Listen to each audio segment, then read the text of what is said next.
Captain Mike. Welcome to my rigging station. Welcome back to the Inside Scoop, your Florida Keys offshore legit fishing report. So much more. Friday, August 15th. Let's talk about what's ahead of you. We've got a little bit of change in wind direction. We're going from east-southeast winds predominantly more to the northeast. And that's certainly going to have an impact on the fishing, including a lot of the grass and what we're seeing offshore as well. And then it looks like next week it bounces back to our typical east-southeast patterns, 5 to 10, 10 to 15, some passing storms. So just keep an eye on all that. And of course, who knows what's happening with this storm here. Let's just hope for the best and it just goes away. Anyhow, look, a lot of stuff I want to talk to you about. But first and foremost, guys, I want to mention that next week there will not be a report next week. We're pulling the plug just for a number of days, for a couple of weeks, coming back bigger, better, stronger than ever. But just don't expect a report next week, okay? I do want to mention that we've got a really cool feature going on Florida Sport Fishing TV Plus, our members-only site, where the next couple of weeks are Reef Week, all right? A lot of great seminars and shows and tips on reef fishing. Videos that are released every couple of days, so much content, a lot of stuff that can help you stay hooked up out there, okay? And look, let's talk about it. Let's talk about what your options are, what you could expect to see out there. The reef bite is slow down, there's no question. And that's why a lot of those videos are so important right now, right? Because one small difference, one little detail could really spell out success or failure in your entire reef trip. You know, how to rig a breakaway anchor. You know, you don't want to lose an anchor. That could ruin your entire day, damage the environment. If you don't have a spare anchor, I mean, look, if you're reef fish, you're going to lose an anchor. If you haven't already, you will, okay? I promise you, it's not if your anchor is going to get hung up, it's when it's going to get hung up. So we rig these breakaway anchors to where they'll never get stuck in, you know, in the bottom. And I don't want to say never. Certainly there's a chance. Sometimes the chain can get wrapped around a big, you know, underwater rock. A lot can happen, right? But for the most part, we're able to break them free and pull them out backwards, okay? So that's something you're definitely gonna wanna check out. And it's important, it really is, because like I said, you don't wanna damage that reef system, but more importantly, or equally as important, what are you gonna do without an anchor? Your day's over, okay? Right there and then, it's over. So, especially if it's stuck and you can't move, what a nightmare, okay? We've all experienced that. So listen, the reef bite, the mangroves have slowed down, there's no question. Certainly there's still some fish out there willing to play. If you're at the right place at the right time, the local charter fleet, they've got a bunch of numbers. Pretty common. I mean, look, no one's hiding behind a wall out there. It's right there. You can literally visually see everyone fishing up and down the reef line. So those patch reefs only extend so far in width. And it's really like a long avenue, right? A long path. And along that long path is where you're gonna find key areas that typically hold the fish. And, you know, the guys that fish them tend to fish them over and over, right? Look, if you caught fish in a particular stretch of the reef, where are you going next time you go to the reef? You're very likely gonna go back to your go-to honey hole. And if you've got a bunch of those go-to honey holes, you're kind of just circulating through them, right? If this one didn't pay off, maybe this one will. A little bit deeper, a little bit shallower, not much, maybe 20, 25 feet on the shallow end, not uncommon. Don't think you can't get on a hot snapper bite in 18 to 22 feet of water on a high spot on the reef, okay? Absolutely, you can. Keep that in mind. And on the flip side, on the deeper side, 40, 45, 50 feet on those patches, also very productive for the mangroves, even a little bit deeper. So just kind of keep your options open, okay? But as I mentioned, you know, areas that tend to hold fish where you've had success, you tend to go back to those same places, right? So it's the same with the local charter fleet. They're very dialed in, the fish are dialed in. Just keep your eyes open for what's happening around you if you're visiting down here, because that local intel, I'll tell you what, is priceless, guys. I don't care where you're fishing, who you're fishing with, local intel is priceless. There's no other way to say it, okay? People got their finger on the pulse, understanding wind, current, water temperature, water color, availability of bait, all of those things, right, are so important for every region for you to be successful. So local knowledge, I don't care where you are in Florida, and certainly anywhere in the Florida Keys, it should be at the top of your list of vital things that you really need to hone in on, is that local knowledge, okay? Super important. What has shined on the reefs is the yellowtail bite seems to be pretty consistent. Not a lot of big flags. Look, this isn't, the Tortugas where you're gonna see a lot of big flags or areas even beyond. You're lucky if you can get on some decent sized yellowtails here, but they're there for sure. And if you fish a little bit deeper and a little bit harder, you'll get on them, you'll catch them, you'll have your opportunities. But rig right, don't make that mistake, okay, of not checking your leader, every time we fish, especially for those bigger yellowtails. 20-pound fluorocarbon is the heaviest we will fish, often 12 or 15.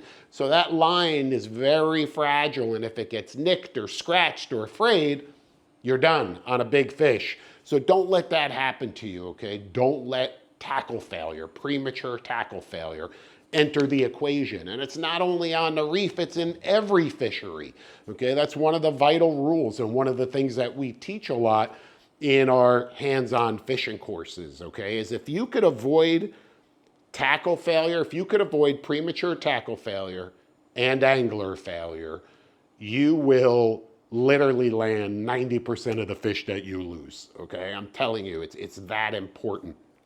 So those yellowtails, like I said, that bites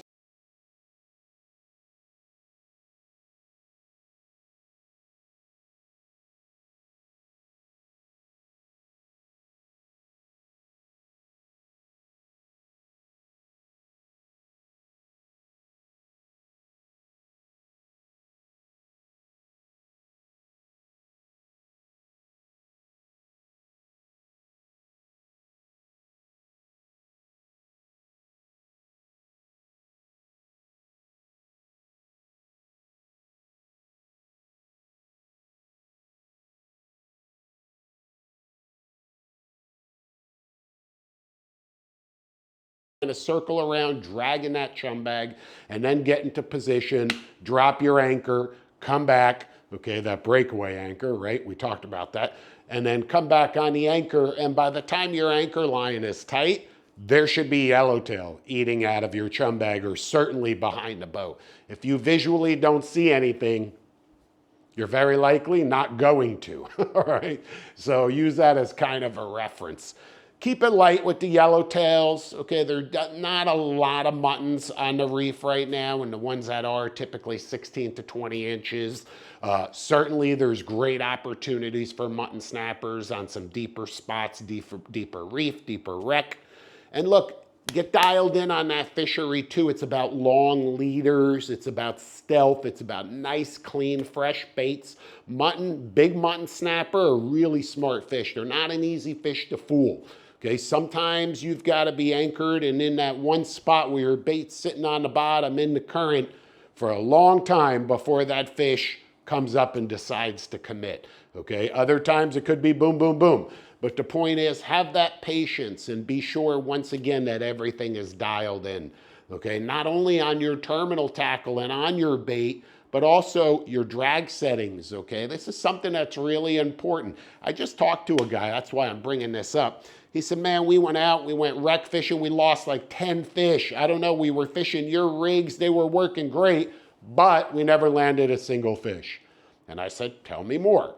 And evidently his son is some 350-pound wrestler, okay, who's made out of muscle, who locks down the drag completely on 30-pound braid and literally just cranks. Well, something's gonna give, right? Something's not gonna make it. A weak link is gonna come apart. You can't do that against a 15 to 18-pound mutton snapper who just ate a bait and he's swimming in the other way. You lock it up, lock up that drag and start turning, pop, zing, pow, every time. Every time you're gonna lose the fish, okay? It's about the entire system, right? Everything from the bait, the hook, the leader, the line, the connections, the tackle, the chaos rods, the reels, the diamond line, but the drag. It all comes down to that drag setting as well. Remember, drags are adjustable for a reason. That's why they created them that way, okay? These companies spent millions and millions of dollars creating adjustable drags so you can adjust them. And there's times it needs to be looser or tighter. So, that's really, a lot of guys say, hey, do you use a scale to adjust? I don't. I don't need a scale. I use my hand. I'm not saying it's precise. If you were to say to me, hey, is that 12 or 16 pounds of drag? It would be hard for me to decipher that, okay, with just my hand without a scale. But I know my entire lineup. My confidence level in my rigs and every connection is so high that I know I could fish a little bit of a tighter drag. I know my line's fresh. I know I can rely on my knots, right? So I know I can put a little bit more heat on a fish if I needed to. I don't need a number to tell me where that is, okay? It's more about every fight. Every scenario is going to be different. Every fish is different. And there's times you want to apply more heat and there's times you want to back off for various reasons. A couple fish are crossed, you want to back off, whatever it may be. So in turn, having that understanding, that intimate relationship with your tackle is going to be vital for you to be consistently successful, okay? And once again, it's not about the scale. Look, on the big end side of things, when I say the big end, the high dollar big game market, that's what I should say, these, multi-million-dollar sport fishing boats that are traveling these circuits and, boats like legend at like Catch 23, right? Michael Jordan's, an 82-foot custom Bayless. I mean, this thing is just an incredible boat. For that sport fishing arena, so to speak, it's certainly impressive. But guys on teams that are, that dialed in, yes, everything is labeled. Everything is right to the pound. It's so precise because it needs to be in that competitive space. But in the fun space of we want to go out and have a good time and catch fish and, create these great memories, we can do it all. We can learn and be better anglers by hand without just a number, okay? So again, learn it. Learn how to adjust your drag, trust your connections. Remember, it's all about balance. Obviously, if you have 30-pound line and a 80-pound leader, you're kind of weighing out where should I be. Again, depends on the particular venue, okay? Look, let's keep talking about fishing here. Offshore, dolphin. There's still a lot of dolphin around. I mean, it's like there's never ending. It really is, like literally doesn't end.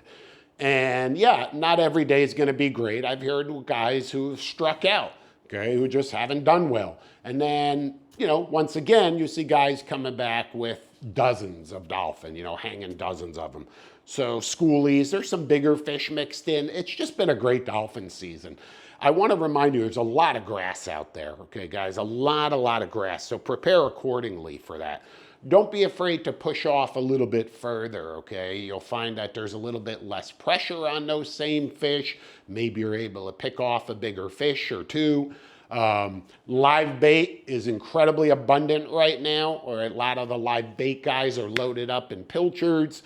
You can go out there and catch a ton of pilchards, small to medium baits that are just ideal chummers when you're out there looking for the dolphin or out on the humps. The Isle Morada hump, the Marathon hump, the blackfin tunas are there mixed with skippies. Few yellowfin tuna footballs popping up here and there. How nice is that, right? What a great bonus.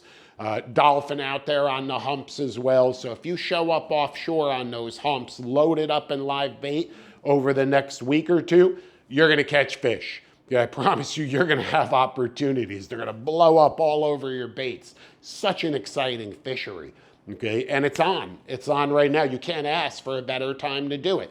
Pick your days depending what boat you're in, but like I said, it looks like we have a really stable weather pattern other than this storm. I don't know.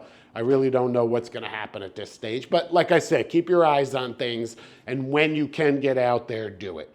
Okay, because you'll just have a ball.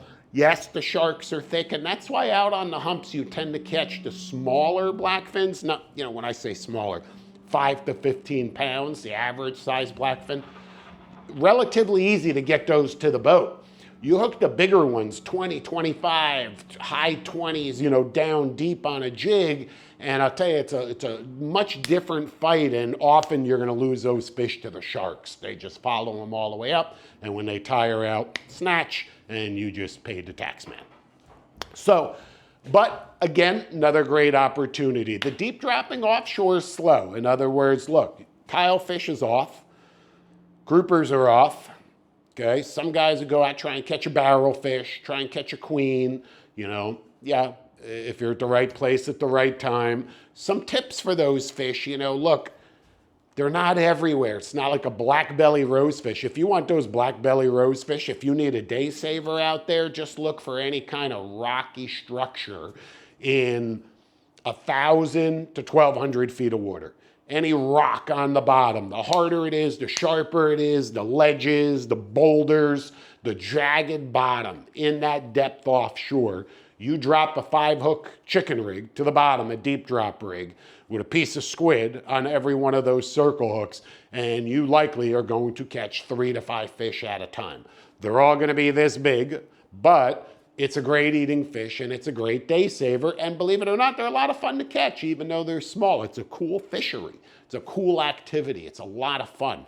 And it's a great change of pace if you're out there dolphin fishing or fishing the humps, and that either paid off and you're over it, or it didn't pay off and you're over it, then you're looking for something else to do. That would be it, right? That would be a really reliable thing to do.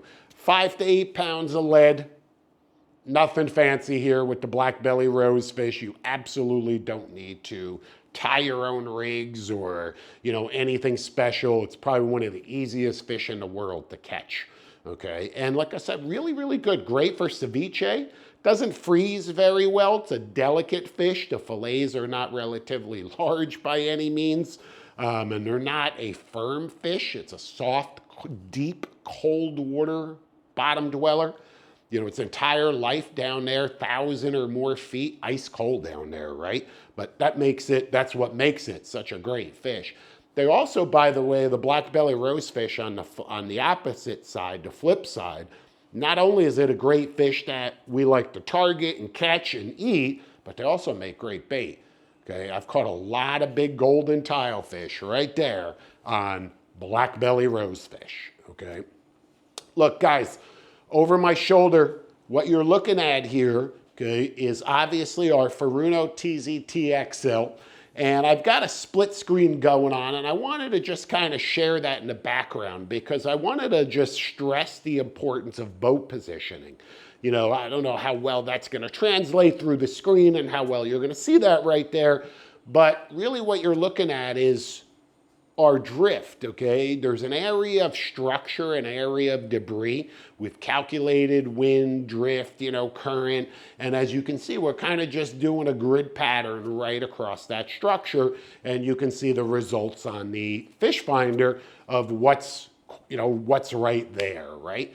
So I don't know, it just kind of reminded me how important boat positioning really is, regardless if you're anchored, if you're reef fishing, if you're on a weed line looking for dolphin, whatever it may be, have that situational awareness, that spatial awareness. Where are we in this boat in comparison to everything that's around us? Certainly below the surface that we don't see.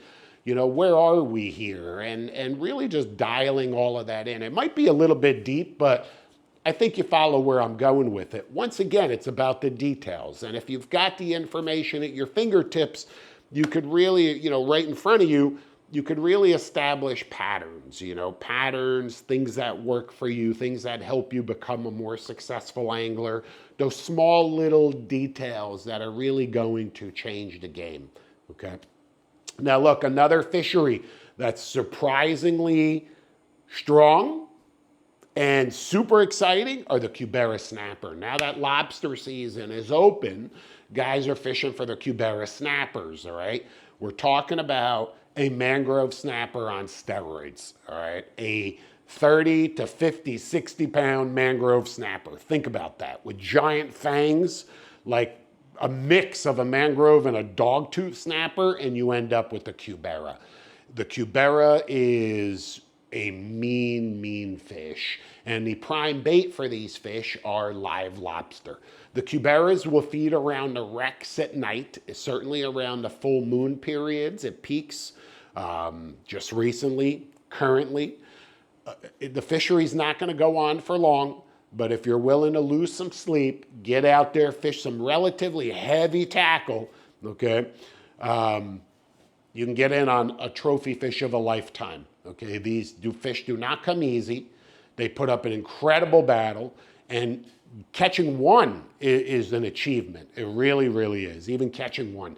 That fishery is really strong all the way down off Key West right now. If you're down off of Key West listening, guys, you guys down there off Key West, if somebody was to say to me, where is the best place in the Florida Keys to fish during the month of August? I would say the best place in the Florida Keys to fish during the months of January through December seem to be Key West, okay? What an incredible destination. Look, we're in the middle Florida Keys. We've got so much opportunity. Trust me, I get it. And it's awesome. We're so fortunate, and I'm humbled to live in such an incredible place to be able to fish here with so many opportunities. But Key West is a different world. You know, it's at the end of the island chain. It's a hop, skip, and jump from the dry Tortugas, and other areas beyond, you know, are accessible from Key West. Even the local reefs and wrecks, you know, remember, it's all the way at the end of the island chain. So that means it sees the least amount of visiting boats and traffic. You know, Marathon Isle, Marata, the lower Keys certainly are, you know, go hand in hand with trailer boat, you know, guys trailer in their boats and renting Airbnbs and fishing and all of that. Key West, not so much, okay? Not so much. Key West has a different vibe altogether.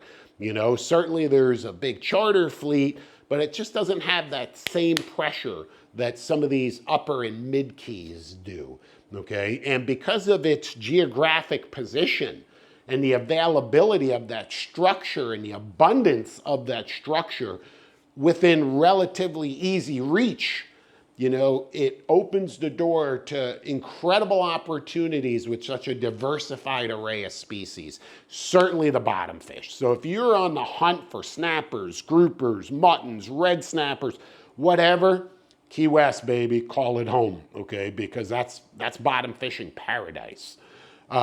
Short of that, you know, the guys that are going out even beyond, and I don't want to say short, I should say beyond that, out to areas like Pulley Ridge are really doing exceptionally well. Those areas out there see very little pressure. This is the time of the year where you can run out and really just load up on a variety of species, you know, queen snappers, Kitty Mitchells, just another really cool fish. We talked about the Cubera snapper being a fish of a lifetime. So is a big Kitty Mitchell, okay? And where that fish gets his name, there's a lot of different rumors. I heard it was the madam, her name was Kitty Mitchell, and all of the commercial fishermen over the years couldn't wait to get back to port to go visit Kitty Mitchell and her girls. So I don't know.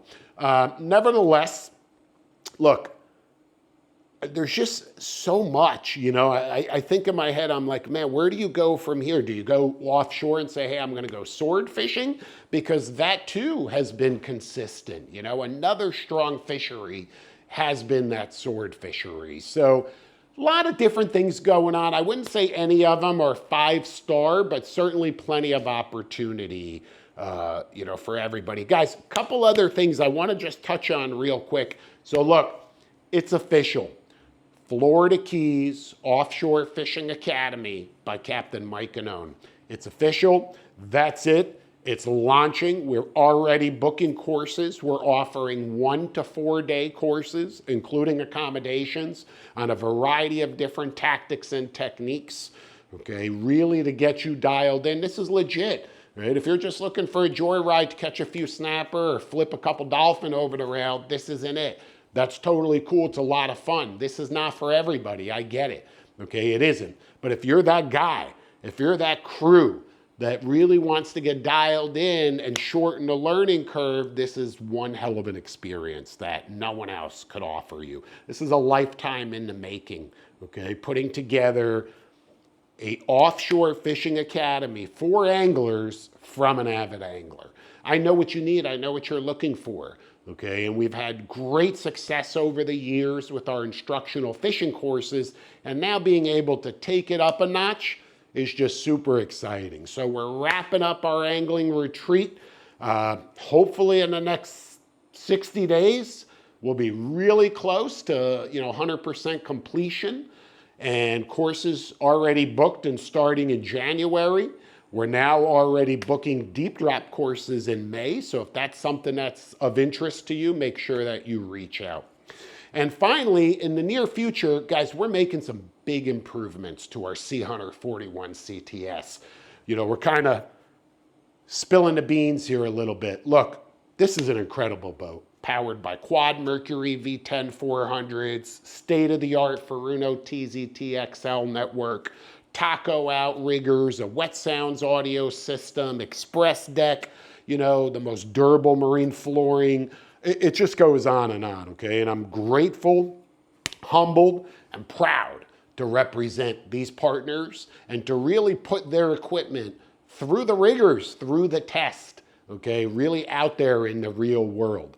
And this Sea Hunter 41 has been the most exceptional fishing platform I have ever fished. It's a monster 41-foot cat, but inherent to all catamarans is you have some unique handling characteristics, right? A lot of guys talk about that. Well, just recently, there's a new product out there, a revolutionary new product called the Seakeeper Ride. And unlike a Seakeeper, which you've heard of, which is a big gyro, okay, which is designed for when the boat is sitting still. This is the difference here.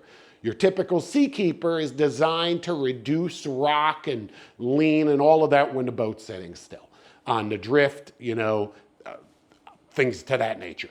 The Seakeeper Ride is designed for when your vessel is moving through the water at a minimum of 10 miles an hour. That's when the Seakeeper Ride kicks in.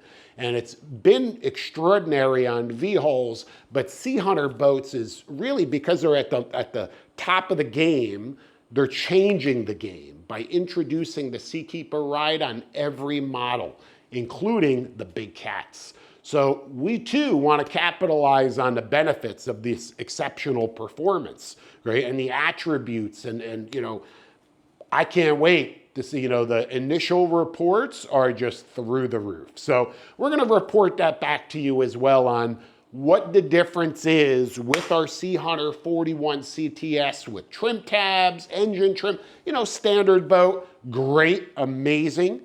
And let me tell you something. I'm in. All right, I'm not. That's it right there. It's very, very hard to beat that boat. But if you tell me that I could add this enhancement that's really going to increase performance even more to the next level, why wouldn't I do it? So it's going to be exciting to see the results of that and to share it with you. So final reminder, we're not going to be here next week, okay, but we will absolutely be resuming the Inside Scoop toward the end of August. Final reminder, Florida Keys Offshore Fishing Academy by Captain Mike Genoun, right now, booking already. And also want to remind you, Florida Sport Fishing TV Plus, if you're not already a member, of course, if you are, you're watching this right now, thank you. We appreciate your continued support. Make sure to catch all of these reef shows coming up in the near future. Really going to help you get dialed in. But so much cool stuff going on, guys. So looking forward to the future, looking forward to fishing with you as well. Get out there on the water, be safe with this storm or whatever impact it has on us. And look, I'll see you out there.